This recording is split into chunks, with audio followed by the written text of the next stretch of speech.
Good evening, everyone, and welcome to another episode of a Fireside Chat. This is your host, Lance White, also known sometimes as the Zany Mystic. Tonight's guest hardly needs an introduction. Stan Friedman is known as one of the top researchers of UFOlogy today. But for those of you who are just finding out about this stuff, I'll tell you that Stan received his BS and MS degrees in physics from University of Chicago in 1955. I was but a 5-year-old at the time, and 1956, where Carl Sagan was a classmate. He worked for 14 years as a nuclear physicist for such companies as General Electric, General Motors, Westinghouse, TRW, Aerojet General Nucleonics, and McDonnell Douglas on such advanced, highly classified, eventually canceled projects as nuclear aircraft, fission and fusion rockets, and nuclear power plants for space. That's quite a lot of fission material there. Since 1967, Friedman has lectured on the topic of UFOs at more than 600 colleges and over 100 professional groups in 50 states, 9 provinces: England, Italy, Germany, Holland, France, Finland, Brazil, Australia, Korea, Mexico, Turkey, Argentina, and Israel. Often referred to as the father of Roswell, Stan was the first to investigate the incident beginning in 1978. He has been investigating UFO incidents since the mid-1950s. A frequent guest on Coast to Coast AM is where I'm sure you've all heard him many times. I'm delighted to finally welcome Stan to the show tonight. Hi, Stan. How are you? I'm great. Of course I'm great. Well, we only have 5 minutes left. You've done so much in your life already that it takes 45 minutes just to introduce you. Well, time passes slowly when you're having fun. Exactly. Well, you have such a fascinating and rich background to explore. You can talk about whatever you'd like, but for our listeners, maybe you could just fill us in on how your interest and connection to UFOlogy developed. Well, I call it UFOlogy, like geology and biology. Sounds more scientific that way. All right. Oh, it was very straightforward. I'm a cheapskate. I was ordering books from a discount book place in New York. I needed one more book so I wouldn't have to pay shipping. This was back in 1958. I was a young nuclear physicist with General Electric on a very large aircraft nuclear propulsion program.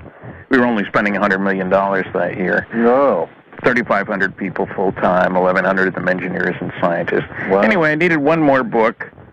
So there was the book, The Report on Unidentified Flying Objects by Air Force Captain Edward Ruppelt, who had headed the Air Force Project Blue Book in the early 50s. And the Air Force was a co-sponsor of our program, and I figured, hey, I didn't have an opinion about flying saucers, but this guy ought to know what he's talking about.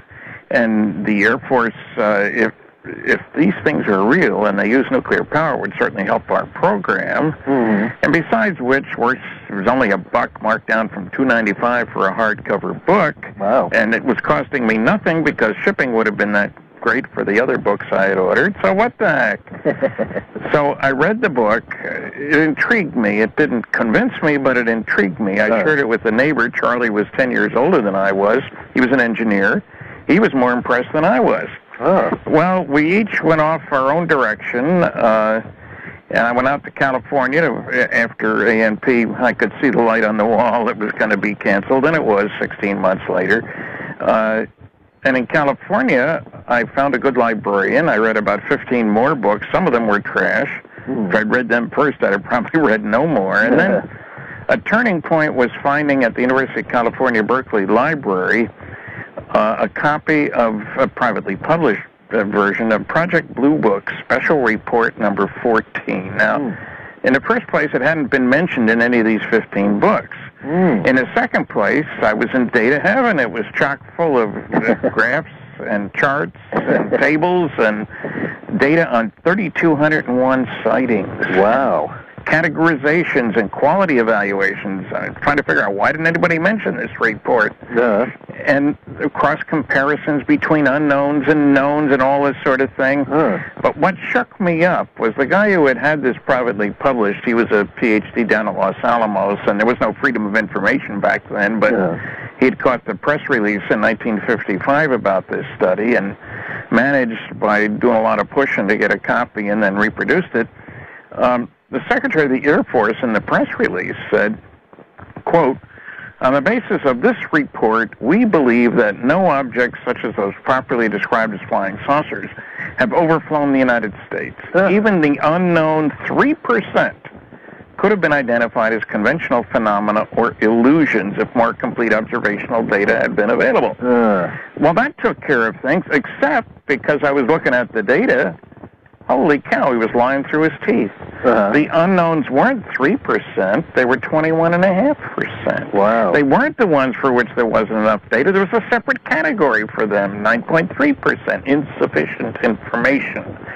They did a quality evaluation. The better the quality of the sighting, because of the background of the observer, the duration of observation, circumstances, etc., the more likely to be an unknown. They asked the question, an obvious question. You sort and sift all this data, and incidentally, only 1.5% were listed as psychological aberrations, a nice way of saying crackpot cases.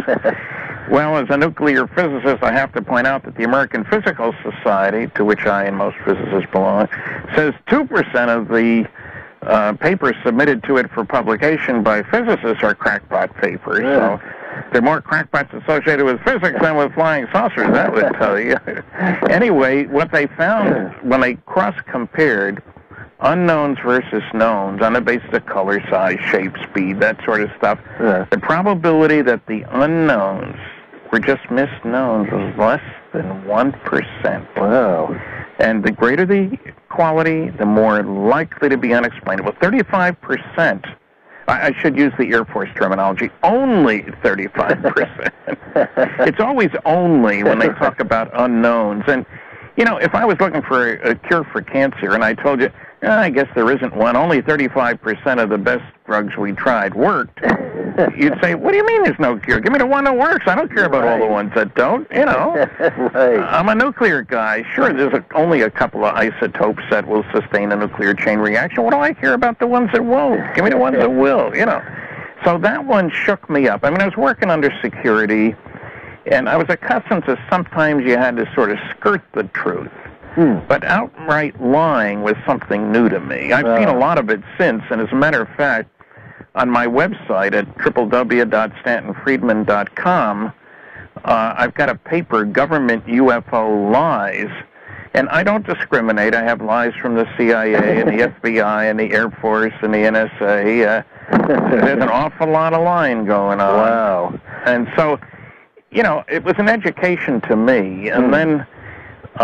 you know, I was worried about, I didn't want to speak out publicly. I was working under security. I read a lot of books. That's one thing. I joined APRO and NICAP, the two big groups back then. They don't exist anymore. And I only went public because Frank Edwards, a newsman in Indianapolis in the mid-'60s, wrote a best-selling book, Flying Saucers, Serious Business.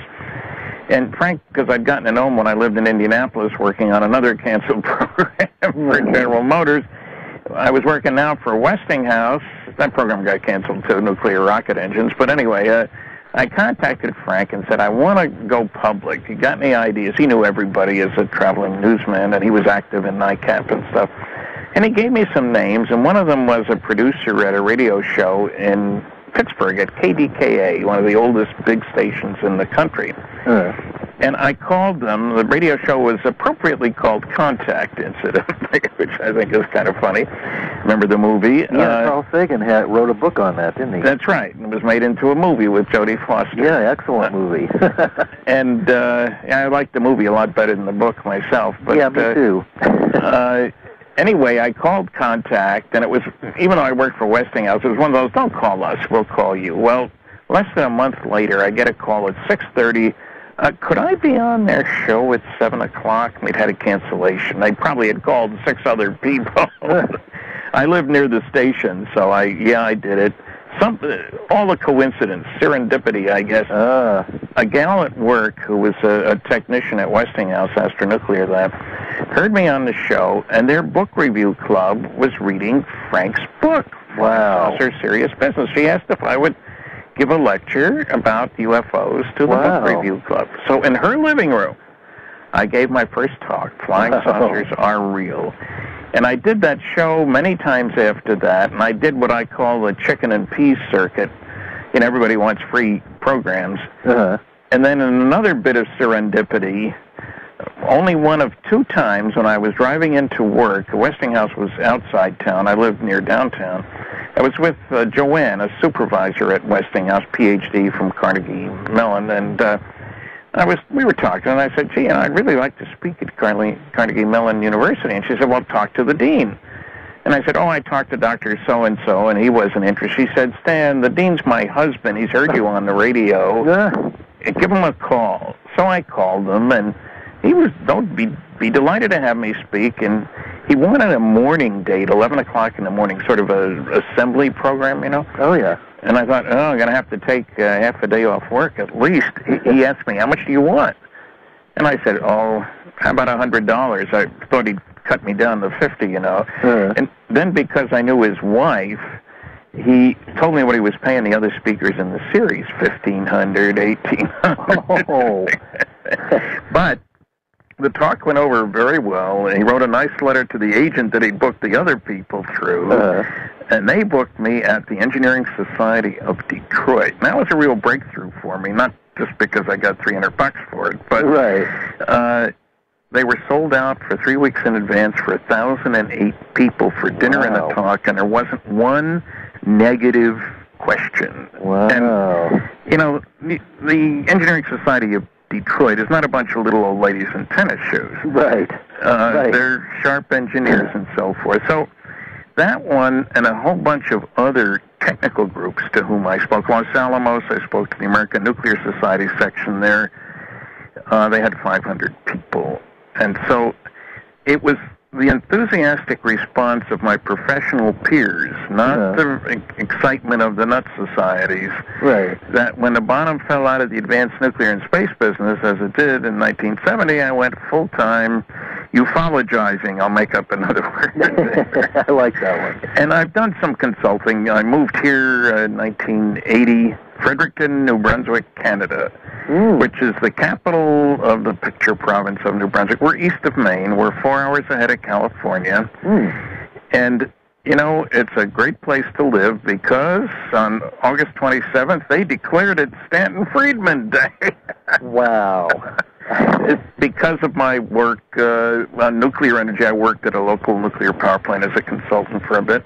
Wow, and my notoriety about UFOs, I don't know quite what that means.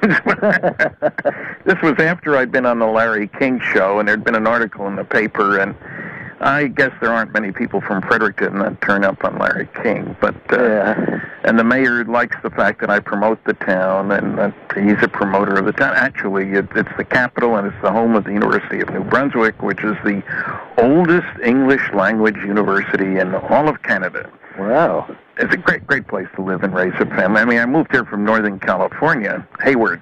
You know where that is. Oh, yeah, I used to live in the Bay Area. Yeah, and I get people saying, how could you live back there, Stan? Don't you miss California? And I said, well, yeah, it took a while to get used to not having earthquakes and horrible traffic and miserable smog. Yeah. You know, drive-by shootings and stuff like that, but I learned to do without those. Yeah, you suffer through it. Yeah, and so I've lived here 27 years. I've been very glad. And the thing is, the kind of research I do, mostly I've been to 20 archives. My book, Top Secret Magic, is about the Majestic 12 documents, and I found very useful information at the library of the University of New Brunswick. It's a mile from my house. Oh, wow. And so, you know, that's kind of neat to be able to do your research and not have to go far. It's also neat when you've got a daughter going to college and she can live at home. Yeah, that sounds nice. Yeah. Is it a little bit more liberal about their approach to the subject as well? Well, I don't know. The town has always been good to me. I did a weekly science commentary, including a few UFO shows for 6 years here for CBC Radio. And it's they know me. So Yeah. the newspaper people know me. Well, I know think they the can world trust. knows you by now. Well, yeah. When I always try to encourage people. I say, look, yes, there is a fear of ridicule, but I've given over 700 lectures. I've only had 11 hecklers, and two of them were drunk. And you get that many if you talk about sports, religion, politics, hockey here, for example. You know, so, and I've never had an egg or a tomato thrown at me, and I get well received, I think, because I put the facts and data out on the table. I don't make them up as I go along. Yeah, and you have a scientific approach, too, which appeals to many of us that are lean towards the left brain. The top secret Majestic 12 documents, is that a project, I know that, is that still continuing on in some other new form or hybrid, do you know? Well, there's no question, that some of the documents are fraudulent, and I point that out in my book, but I don't care about the fraudulent ones. It's perfectly natural for intelligence agencies to flood the market with garbage when good stuff gets out. Right, right. And hope the garbage will stick to the good stuff, you know. Right. I'm sure that the name was changed. That's standard practice. When a code name gets out, you change it. Right. And I think certainly that there is such a group. And remember, there needs to be, well, think of intelligence. You know these big Western wagon wheels, you know, with the spokes and the rim around the edge? Think of one of those without the rim. You got all the spokes going into the center, but the spokes don't touch each other. So you need somebody to serve as a kind of central clearinghouse for several different kinds of data. One is when you examine the wreckage of crash saucers.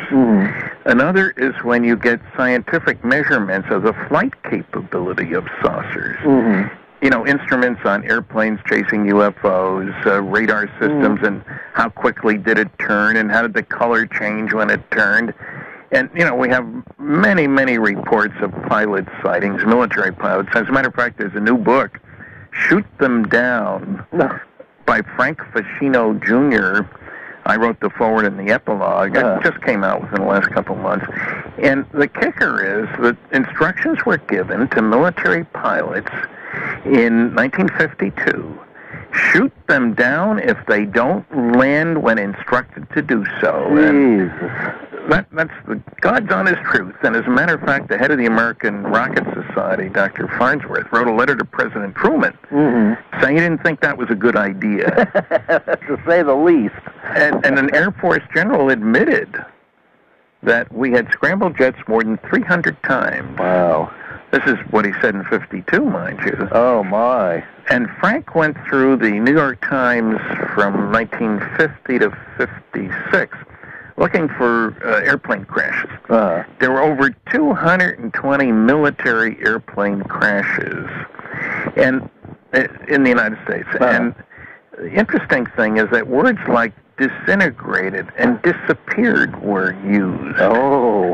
And those are sort of peculiar words. And 3 of the pilots who crashed each had more than 100 missions in Korea before they came home, and there were MiGs chasing them over there.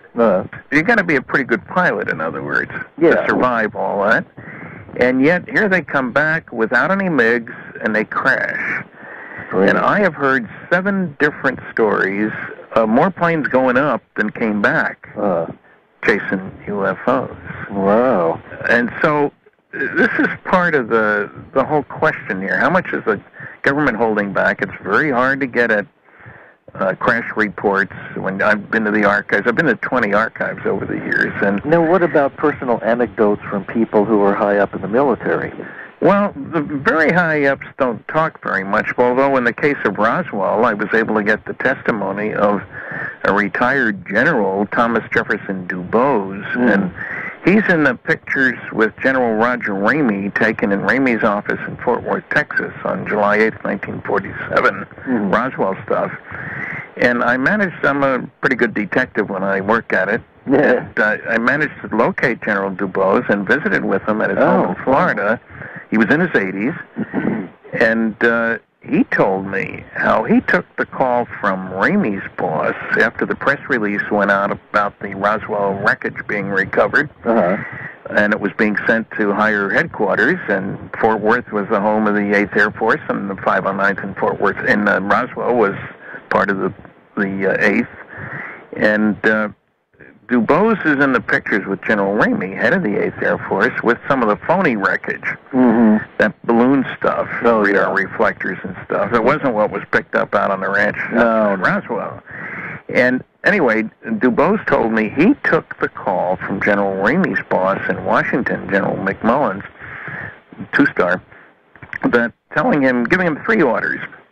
1, I want you to get the press off our back. I don't care how you do it. I mean, here's a press release goes out saying we've recovered the wreckage of a flying saucer. Wow. There'd been over 1,000 sightings in the previous 2 weeks, you understand. Wow. So people were laying back waiting, what's going on here, you know. The second order was to send some of that wreckage up here today when it comes in with one of your Colonel Couriers. And 3, I don't want you ever to talk about again, not even with your buddy Roger Ramey. He was the head of the 8th Air Force. That's an order. Do I need to put it in writing? Wow. No, sir. When a 2-star general tells a colonel what to do, and they knew each other, he does it. He doesn't argue about it. People get surprised when I say that. This is the military. Right after the war, these guys were West Pointers. McMullen was a West Pointer, Dubose was a West Pointer, Ramey was a West Pointer, and the head of Roswell, Colonel Blanchard, was a West Pointer. And so the boss gives orders, you follow them. Major Jesse Marcel, only a major, was not West Point, but he was the intelligence officer for the most elite military group in the world. 509th dropped the 2 nuclear weapons on Japan. Whoa. They dropped 2 more in the Pacific in 1946 in Operation Crossroads. So this was a very special group of people, and I've had people say, oh, I'll bet Colonel Blanchard was banished to Siberia for putting out that stupid press release. I wish to point out that he got 4 more promotions. He was a 4-star general when he died of a massive heart attack at the Pentagon when he was the Vice Chief of Staff of the Air Force. Wow. And he had been Chief of Operations for the Strategic Air Command, under which there were a few thousand megatons or hundreds of megatons of nuclear weapons. This is not a nut. This is not a Dr. Strangelove. No. And there was a huge, on his death, incidentally, a big ceremony at the Air Force Academy and so forth. But what I'm saying is you get people saying cockamamie things. They haven't talked to any of these people. Of course, I talked to Major Marcel, and incidentally, there's another new book out by Major Marcel's son, who is himself a colonel, just got back a year ago from serving in, of all places, Iraq. At age 68, he was called back in. Now, he's not only a colonel in the reserve, he got 40 years connection with the military, but he was a medical doctor, a flight surgeon, a helicopter pilot, put in 225 combat hours in Iraq. This is not somebody's fool. This is not somebody who hated the government, make up stories. He handled some of that wreckage. And his book, for which I wrote the foreword, is The Roswell Legacy, telling his dad's story.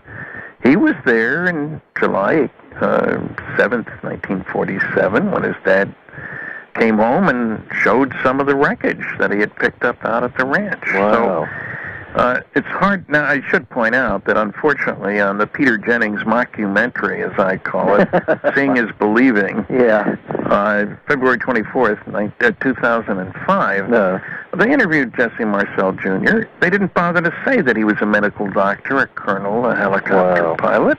I think those go toward credibility, don't you? So I've been working on this a long time. I believe in finding the people as much as you can. I've been in Jesse Marcel Jr.'s home and in his dad's home, and was the first to talk to his dad. And I just read an account today. I don't even know where it was, on the internet someplace, where somebody was given the story about Roswell. And they say in 1978, Major Marcel came forward to tell his story. Make it sound like he was running around, hey, listen to me. Well, he didn't come forward. I went to him because I was at a television station in Baton Rouge, Louisiana. I was doing 3 interviews, supposedly, for a lecture I was given that night at Louisiana State University. And I'd done the first 2, And a third reporter was nowhere to be found. There were no cell phones back then in 78. And the station manager's giving me coffee, and he's looking at his watch. He's embarrassed. He knew the person who brought me to the station from the university. And out of the blue, he's wondering, where the heck is that reporter? Out of the blue, he says, the guy you ought to talk to is Jesse Marcel. And brilliant investigator that I am, I said, who's he? And he says, he handled records of one of those saucers you're interested in when he was in the military. What? Wow. I picked up my teeth, and, what do you know about him? He lives over in Houma, Louisiana. I had never heard of Houma, Louisiana. I've been there since, but it's a pretty good-sized town, a city, actually. But we're old ham radio buddies. He's a great guy. You ought to talk to him. And then the reporter showed up. So I did my thing with her, and I did my lecture that night. We had a great crowd. The next day from the airport, I called information. Yeah, there was a Jesse Marcel in Houma. So I spoke with him. He told me his story. He didn't have the exact date. He was the intelligence officer for the 509th. He was eating on a Sunday at the officers' club when they get a call from the sheriff's office. Some rancher had come in with some really strange material and says there's a lot of it out there. Jesse checks it out, talks to his boss, who, after he describes that, nothing that I've ever seen before, the boss, Colonel Blanchard, tells him to take one of the counterintelligence corps guys with him and go check it out. Now, they had to follow the rancher to get out to the ranch because it's not on a road. And they didn't have any GPS back then. I know somebody asked me, why didn't they use GPS? Because they didn't have it. And why hadn't the rancher called into town? Because he didn't have a phone or electricity. Yeah. He was out in the boonies. Yeah. So they go out there, they see the wreckage, they stay overnight in their sleeping bags, see the wreckage the next morning, bring a small amount of it back, and tell how there's an awful lot of it left. And Colonel Blanchard, the base commander, gives two orders. One is to Jesse, get this up to our headquarters in Fort Worth, Texas, on the way to Wright-Patterson Air Force Base. That's where captured enemy equipment goes. And the second order he gives is to the base public information officer, Walter Hout, to put out a press release. So naturally they both followed orders, and that led to evening papers having articles about Roswell from Chicago west. The press release went out about noon, New Mexico time, which was too late for the East Coast. And the biggest one is the Los Angeles Herald Express, which doesn't exist anymore, you understand, but Army finds flying saucer. That's the whole width of the front page. Wow. General thinks it's radar weather gadget. General Ramey, 4 hours after the release went out, followed orders and explained it away. Just a radar reflector weather balloon combination. Right. And, of course, it's kind of interesting that so we've had two explanations. First, Army finds flying saucer. Second, just a radar reflector weather balloon combination. The third didn't come out until 1994. It was a mogul, super secret mogul balloon train. That's one of those lies. Yeah. There was nothing secret about mogul except the purpose of it. None of the technology was secret. About 20 balloons, standard, normal weather balloons, not these big teardrop-shaped things that you often see on television. 20 balloons at 20-foot intervals, so you got over 400 feet high with some sonobuoys and radio equipment and stuff like that. And, big, awkward thing. And the wreckage was explained away, in other words, just a weather balloon. And fortunately, at the time that this all broke, there were no pictures taken in Roswell, only in Ramey's office in Fort Worth. And I'm sure pictures were taken out at the ranch because a lot of people were sent out there to collect as much debris as possible. It covered an area 3/4 of a mile long, a few hundred yards wide.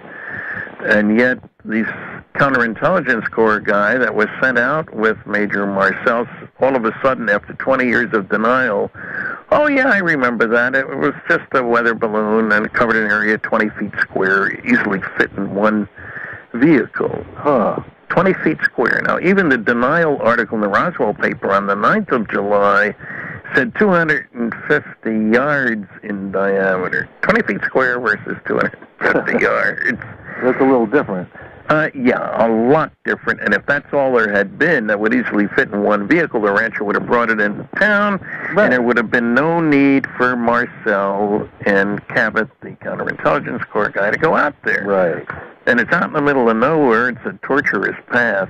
I've been there, but people always want to go out there. You know, I was at the Roswell 60th anniversary and 50th anniversary and several in between, and I say, what do you want to go there for? There's nothing there. Right. Well, I want to be where it happened. Well, there's 10,000 square miles close to Roswell. It looks exactly like it. And, of course, then I add, you know, your cell phones don't work out there, and there's no AAA and no McDonald's and no gas stations, and there are rattlesnakes and scorpions. That discourages some of them. But Roswell, and I have a book out, it's listed on the website, www.stantonfriedman.com, called UFO, the crash at Corona. That's the small town that's closest to the crash site. Much smaller than Roswell. I mean, Roswell was only 25,000, but it was the home of the 509. Corona, well, yeah, there were some people who lived there. I think the population was about 700 back then, but not a big town. But my book, Crash at Corona, goes into that, and it's listed on the website as is Top Secret Magic. And my new book, Captured, the Betty and Barney Hill UFO Experience, by myself and Kathleen Marden, who's Betty's niece. She has all the tapes. That's an interesting book. Yeah, it is. What do you think makes... I've been reading it. I'm not quite finished with it yet, but it's a fascinating story, and it's well written. What do you think makes the Betty and Barney Hill case so unique? Well, there's several things. First, it's the first abduction that got carefully investigated. It's not the first abduction. But, so it was the story. Obviously, Betty and Barney, had no preceding story to tell one like that one, you know, to serve as a model. Secondly, the character of the people. Betty was a social worker, after all. Barney worked for the post office, but was on the Governor's Civil Rights Commission. He was very well respected and very active in civil rights. Third, and probably most important, the hypnotist was Dr. Benjamin Simon. Now, he had been in the military. He had been a colonel. He even had a hospital with 3,000 beds treating what they used to call shell-shock war veterans. Today we'd say suffering from post-traumatic stress syndrome. And he had worked out a technique. I mean, the experience took place in 61, the hypnosis in 64. But right after the war, he worked out a technique for using medical hypnosis to get the patient deep under hypnosis and to be able to have them relive the experience that got him into trouble in the first place. And he was very good at what he did, and it turns out that if you can get people to, I think it's called abreacting, they can work through their problems, and you can have guys who can't walk, you know, get back to their life. And so he was very good. He hypnotized them each separately, induced amnesia after each session. This went on for months, and the emotional intensity was extraordinary. And he said it was greater than that of any of the shell-shock war veterans he worked with on occasion. He had to stop a couple of sessions. He was afraid they couldn't make their way through it. They were terror-stricken at parts of the experience. I mean, being taken on board against your will by aliens who obviously don't exist, but, you know, and who have the ability to make you do things you wouldn't otherwise do. Kathleen and I were at the site where the abduction took place in Lincoln, New Hampshire, small town. And when you're there, you realize there's no way Barney would have driven off the main road. They were heading south from Montreal toward Portsmouth, New Hampshire, which is on the coast between Maine and Massachusetts. There was no way in the world he would have gone off the main road to a secondary road and then taken another turn onto a dirt road. It was clear he was being influenced, and the fact that their time, that they had missing time of 2 hours, clearly an indication of the ability to control mental processes. What can I say? So, and it's interesting, and one of the things that's an important point in the book, Betty had dreams. They didn't know that they'd been abducted. They knew they had missing time because, hey, how come they got home 5 o'clock instead of 3 o'clock in the morning, you know? And their watches stopped, and there were a lot of other little details. But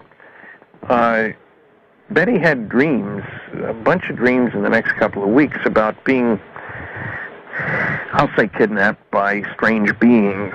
And Dr. Simon tried to get both of them to believe that what Barney recited was somehow absorbed from Betty's dreams.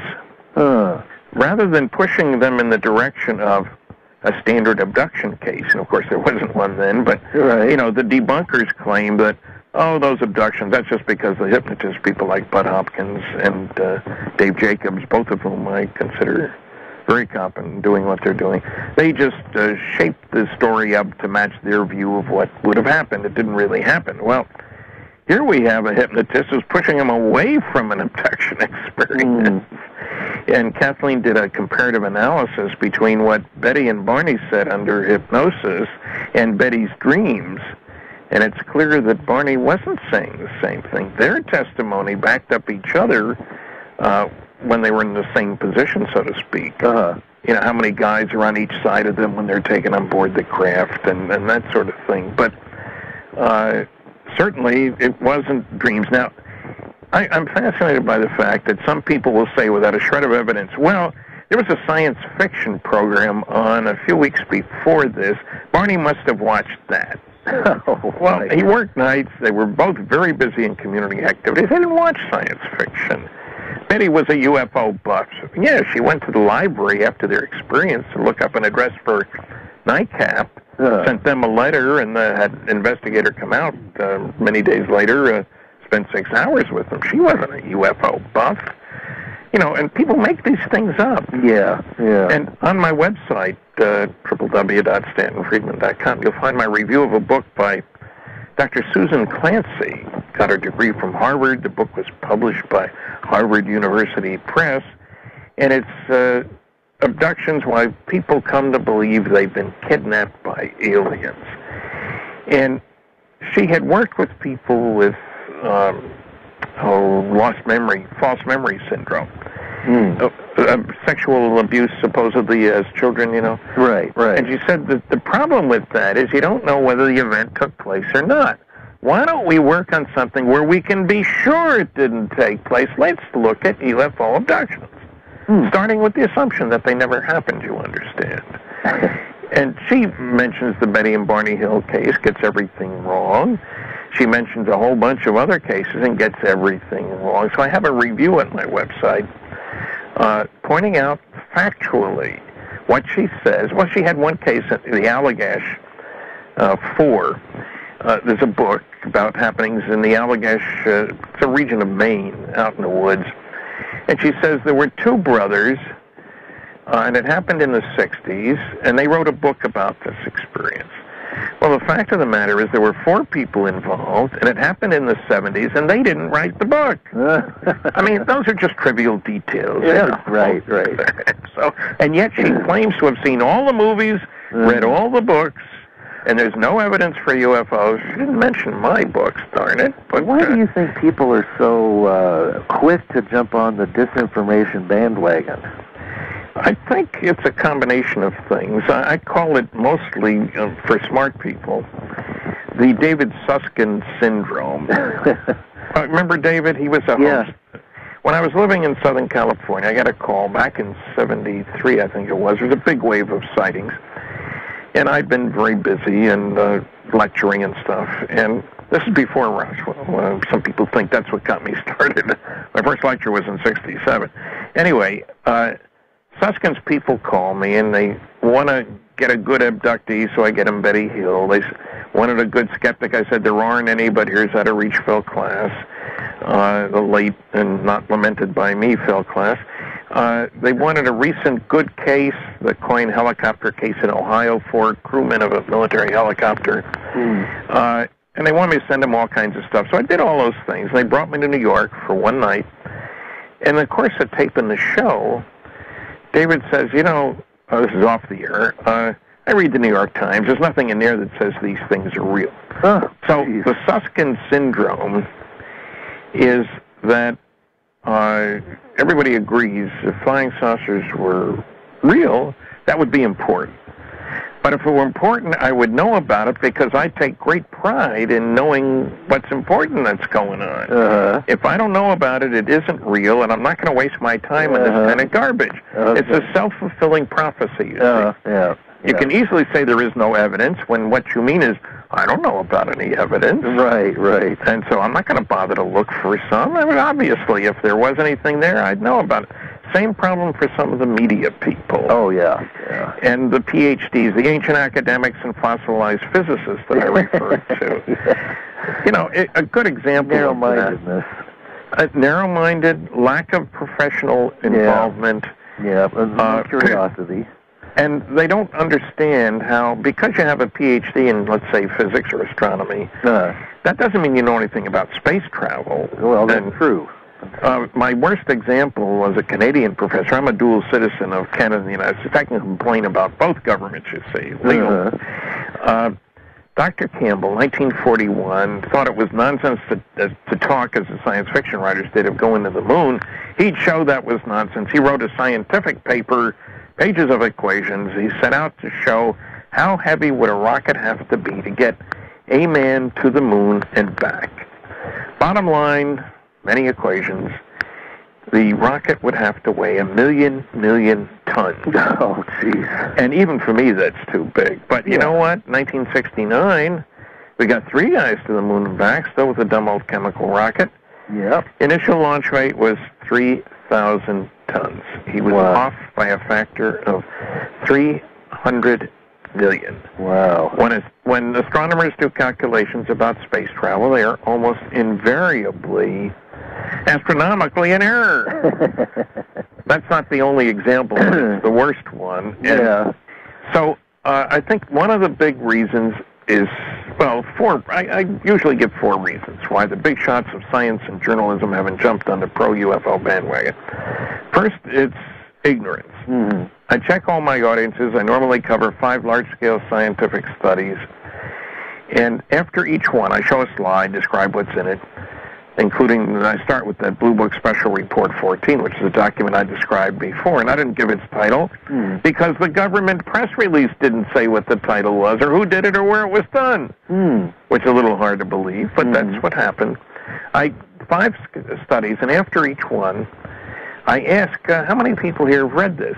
If I'm lucky, I'll get 2%. So the first problem is ignorance of the data. I've talked to as many as 2,000 people at once, 1,000 engineers and scientists at once. I never get any more than a couple percent who've read any of the 5 studies. And yet the noisiest negativism comes from those who know the least about the subject. Right. The second problem is the laughter curtain, the fear of ridicule. Right. Most people believe in UFOs, but they believe most other people don't. Right. And so they don't want to report their sightings. They don't want to teach a course. They don't want to sponsor a PhD thesis. There have only been, I think it's 11 the last time I checked. The third problem I call ego.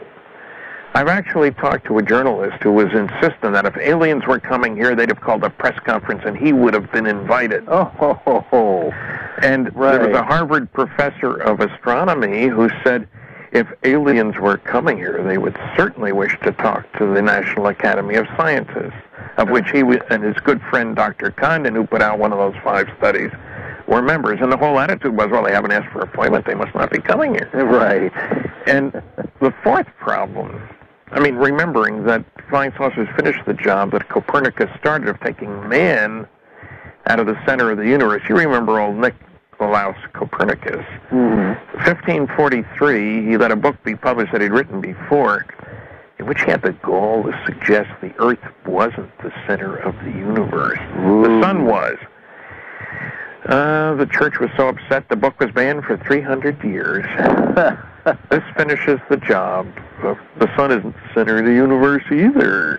Right. And the fourth problem is a complete unwillingness to look at the technology. It's easy to say, it's impossible. Right. Well, what you really mean is, I don't know how to do that, but why should I? I don't know anything about aeronautics and astronautics. You know, they don't want to admit that.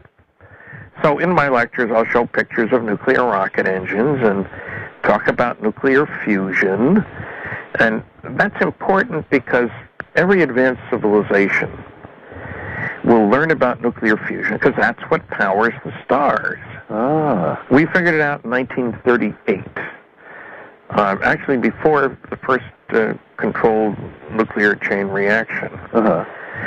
So we figured it out. Fusion is important, and I would point out that when I worked on a fusion propulsion system more than 40 years ago, it turns out if you use the right stuff in the right way, kick particles out the back end of the rocket that have 10 million times as much energy per particle as they can get in a standard chemical rocket. 10 million times. Wow. Leading to Friedman's law, technological progress comes from doing things differently in an unpredictable way. Now, that's important because in the Hill case, described and captured, the Betty and Barney Hill UFO experience, I talk about the star map that Betty saw and that a wonderful woman named Marjorie Fish built models of our local neighborhood, beads on string, up to 250 stars in a model. Anyway, the base stars of the patterns that were found, Zeta 1 and Zeta 2 reticuli, that's the constellation of reticulum, the net in Latin, which I don't speak, but I did look it up. And those two stars, and you need a new perspective, they're only 39.2 light years from here, which is just down the street. But they're only an eighth of a light year apart from each other, which means they're 35 times closer to each other than the sun is to the next star over. We're out in the boonies.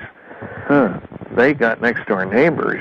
In addition, from a planet around one looking at the other, it's visible all day long. You can directly observe planets around the other one. And, oh yes, another little detail. They're 1 billion years older than the sun. Really?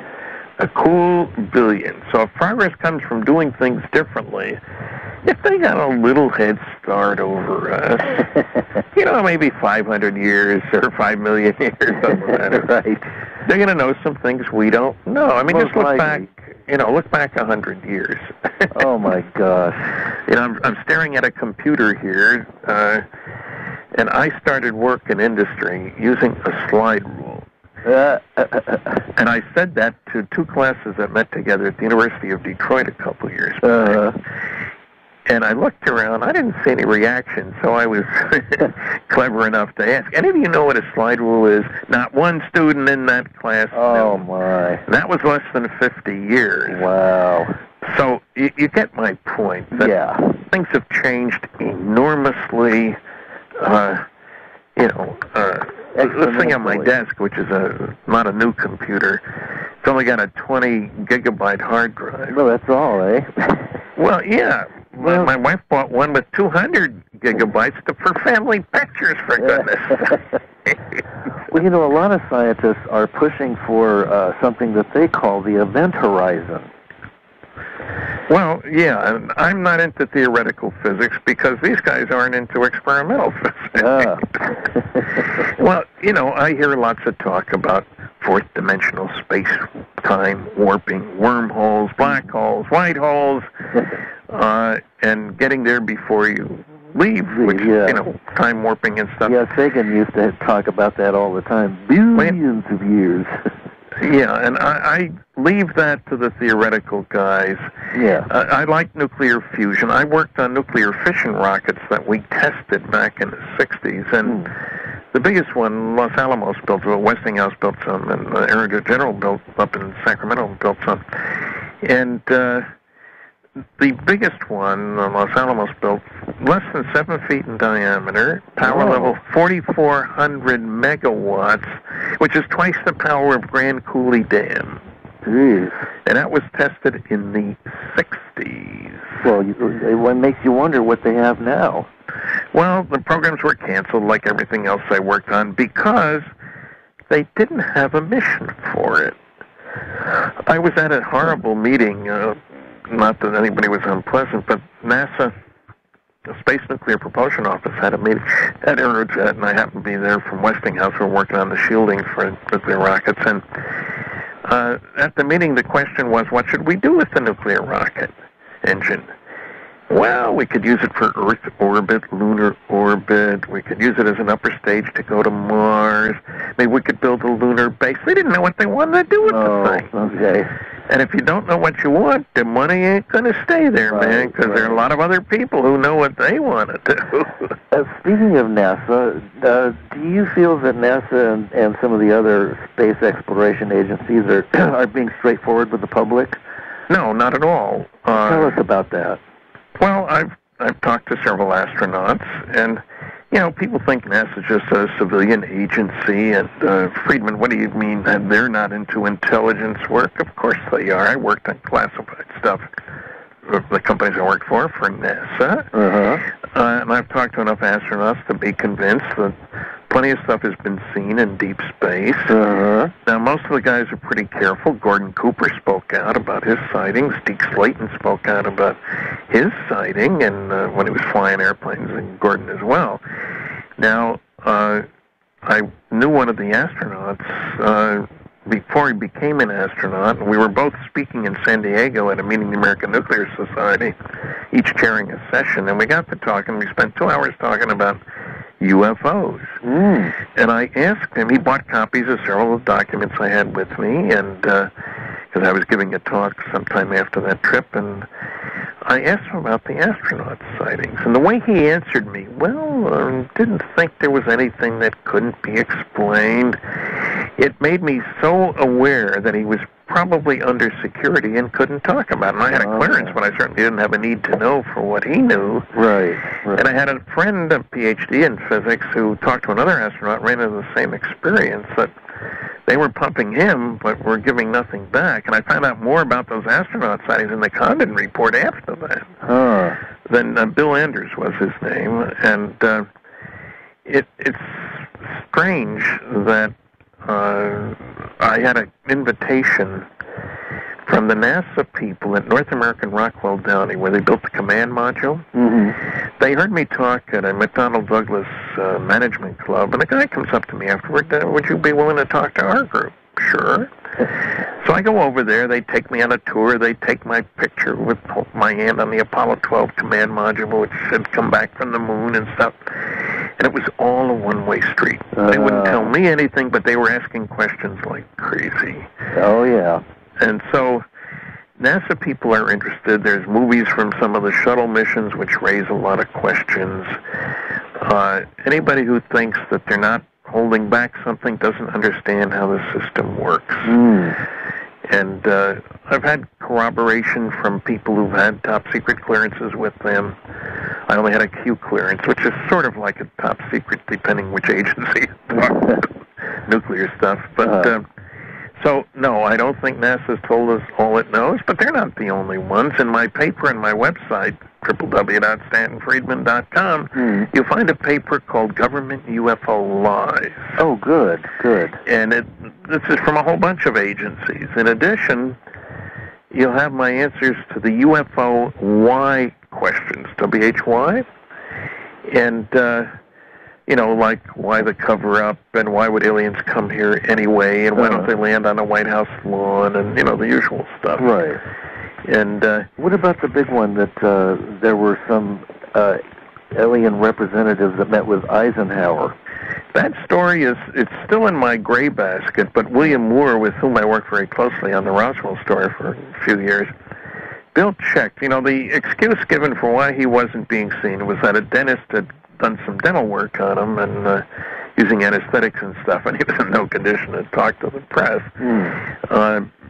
Well, Bill found the wife of the dentist. The dentist was dead. This was supposed to be back in the 50s, you understand. Okay. And the wife had no recollection of her husband treating the president. He checked the medical records. They keep very good records on, presidents. Sure. And there was nothing in there about him being treated on that day. Oh, all right. Now, there would have been time for him to go over to Edwards Air Force Base and see some aliens. The work doesn't prove that he did. Right. It just makes it possible, conceivable, that it could have. And right. There's a whole book about Ike's spies, and he was very intelligence agency conscious. And, the briefing for him, briefing for the President-elect, Dwight D. Eisenhower, in 1952, November 18th, my book, Top Secret Magic, goes into this in detail, but Ike was one who was very conscious. He made all the choices about whether the U-2s would fly or not. Oh. Final choice rested in his hands. Huh. He, in World War II, knew that we had broken the German code, which was very important, Enigma code. It's nice to know where your enemy's going to be flying his airplanes, where his troops are, and all that stuff.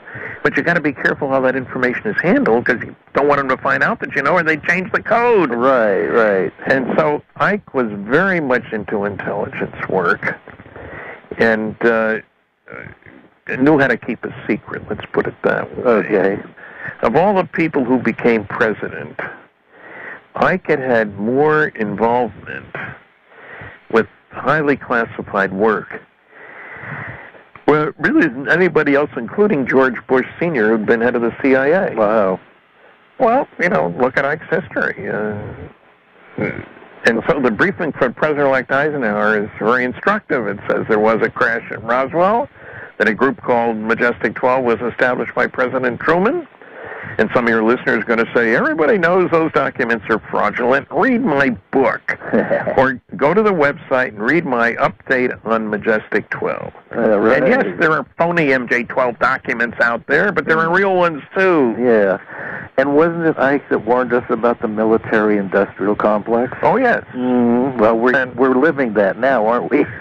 We seem to be. I mean, the reports out of Iraq would seem to indicate that some industrial complexes are making an awful lot of money and not doing all the things they're supposed to be doing. Exactly. It's all going down to, it's all being sorted out into the right hands.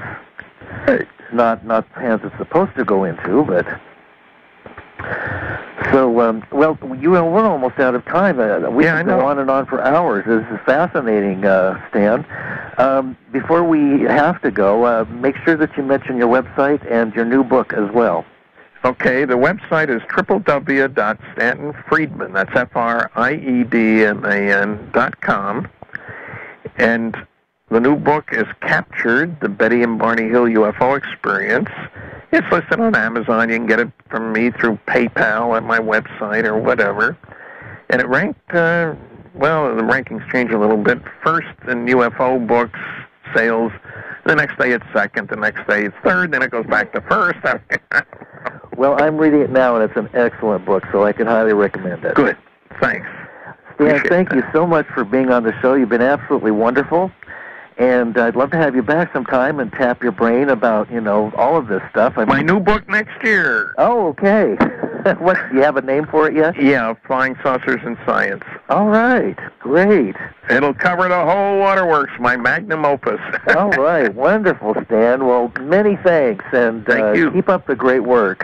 Okay. All right. Good Thanks. night. Bye-bye.